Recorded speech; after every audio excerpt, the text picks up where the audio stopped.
What is going on, guys? Welcome back to Module 2, Lesson 4, Why is Bitcoin Unique?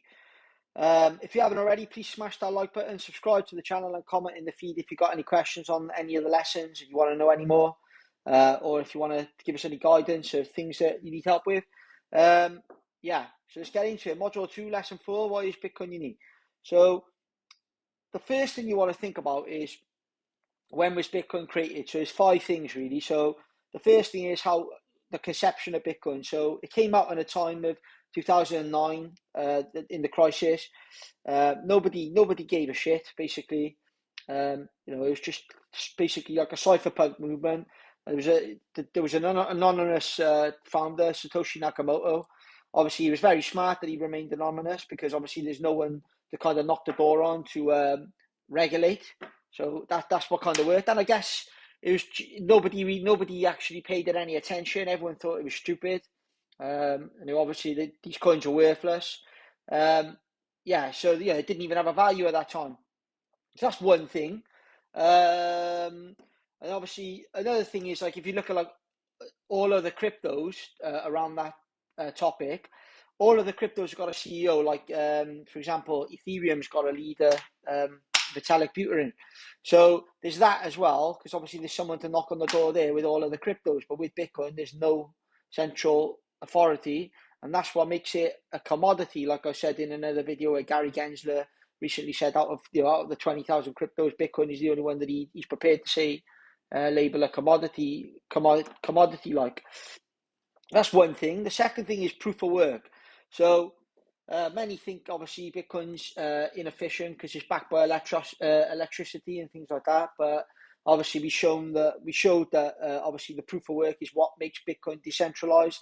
We showed that in other videos, and obviously that's what makes it unique. And it's obviously backed by SHA-256, which is the highest level of security you can get.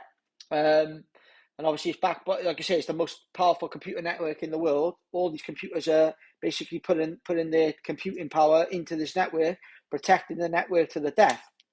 The third thing is the supply cap. So obviously we went through, there's only 21 million coins. There's only ever going to be 21 million coins.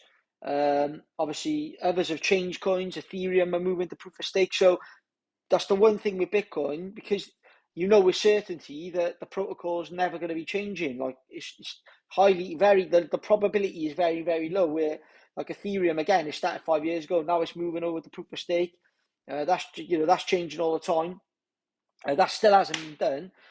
So, but with Bitcoin, how it was born is how it's going to stay. And the miners will protect that to the death, and obviously the community.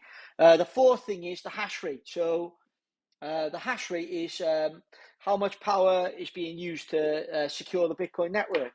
And this adjusts fortnightly, which is the difficulty adjustment. So every 2 weeks, the difficulty adjustment adjusts. So obviously up the hash power or down the hash power, depending on how many miners are competing to obviously mine those Bitcoins every 10 minutes. The fifth thing is, like I said, Bitcoin's got no affiliated person that can influence. So, for example, Satoshi Nakamoto, it's believed he mined about 1 million Bitcoins during 2009 and 2011 before he disappeared. But obviously, we don't know what will ever happen. Like, we might find out who Satoshi is one day, and that could crash the Bitcoin price. But it doesn't actually change the protocol of Bitcoin. Like Satoshi couldn't close down Bitcoin now if he wanted to. It'd be impossible because there's something called the 51% attack.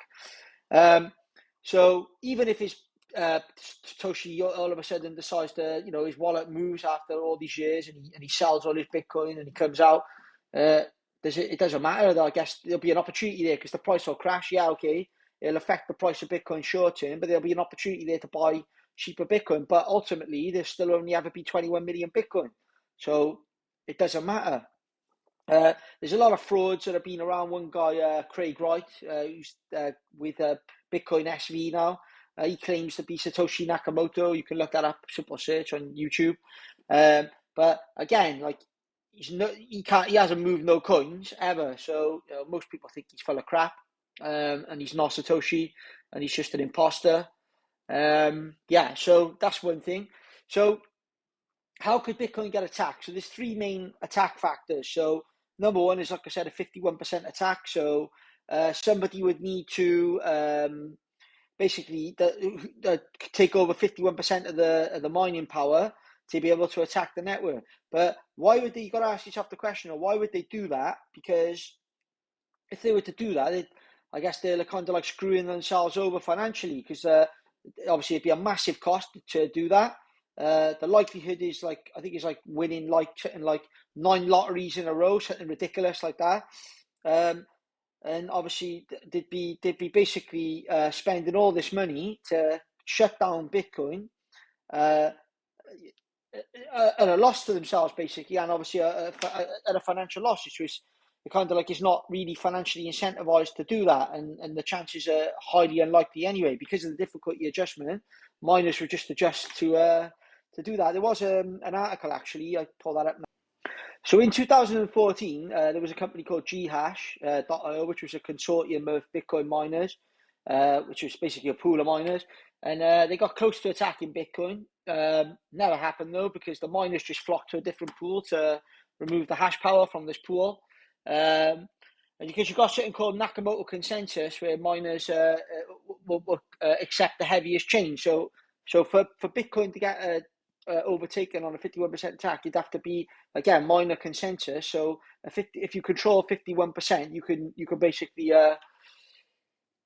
control the consensus via Nakamoto consensus, and you could basically cash out a load of Bitcoins rapidly, do a double spend, and keep the US dollars as well. So because obviously you could do that, but it's highly unlikely that's ever going to happen. It's been done in other coins, but they haven't got the network effect. Ethereum Classic, not the Ethereum Classic, has been hacked several times. Bitcoin SV got hacked on a 51%. And it's because, like I said, where Bitcoin came out, it grew with the network effect. That it probably wouldn't, if it came out today, like Michael Saylor said, you could probably chuck $1 trillion at it, and he don't think it'd survive. It's because of the time it came out.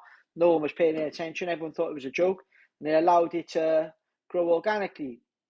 Another thing you got is Moore's law, where basically the miners basically are upgrading their hardware every 18 months based on Moore's law. And then, like I said in another video, you got Metcalfe's law as well, where Bitcoin's getting adoption, where the adoption rate is growing constantly via Metcalfe's law. Like I said, it's going to be at 1 billion users by 2025 in the crypto verse. And obviously, like I said, to attack Bitcoin, it would be very expensive. I've got a site here. So a proof of work 51% attack would be at the moment, at today's date, you're looking at $658,000 an hour. And like I said, the other miners would just raise their hash power, and it would never. It's very unlikely it's ever going to happen. Another thing to think about as well is the only thing, like, I guess it'd be if someone was going to do this, because there's no financial incentive to do it. It'd be like I don't know, I guess you'd get like a government or something like that, so, like a malicious attack, with the incentive of just trying to kill it. But other than that, like, there's no incentive financially to do it. You're just going to be running at a massive loss, and like I said, the chances of attacking Bitcoin are, very, very, very, very, very, very low chance. Like I said, you have to win 9 lotteries in a row. There's a website called crypto51.app. So obviously go through like malicious reasons, adjust SHA-256, wouldn't go unnoticed, like I said. So yeah, I got something here. I wrote a note down here. So the odds, basically, I got this down. Bloody hell, you prepared for this? So the odds of attacking Bitcoin is like, you got one chance in this, right? Even if you had a quantum computer, is 115 792 08 923 731 542 395 709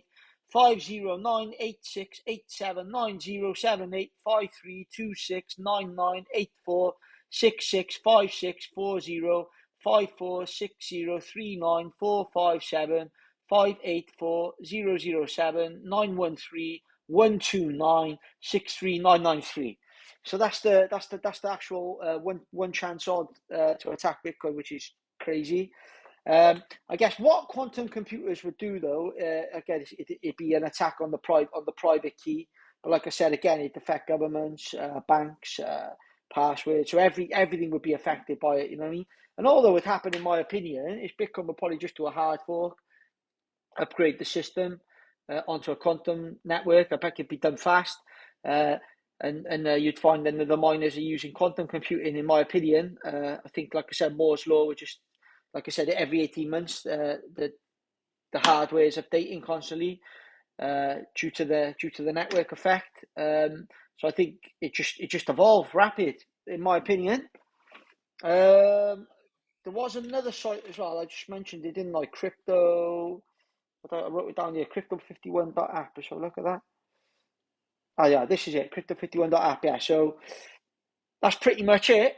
Hope that explains the odds of it and why you should probably buy some. And then the third reason and final reason, obviously, of attack factors would be personal attacks. So obviously, like I said, we talked about cold storage, self-custody. Obviously, I'll cover in more in other modules, like maybe like ideas of how you could secure your Bitcoin. But really, that's probably the main one, I guess. Someone holding a gun to your head and forcing you to release your Bitcoin. So again, I don't keep my Bitcoin anywhere near anywhere I live, and I wouldn't tell anyone in a million years. But yeah, that'd be the main reason, really, like attack. So the main thing is learning self-sovereignty, learning how to self-custody your Bitcoin. Anyway, I hope that helps, guys. Please subscribe to the channel if you haven't already. Please like, comment, any questions. And we really appreciate you. Thank you very much.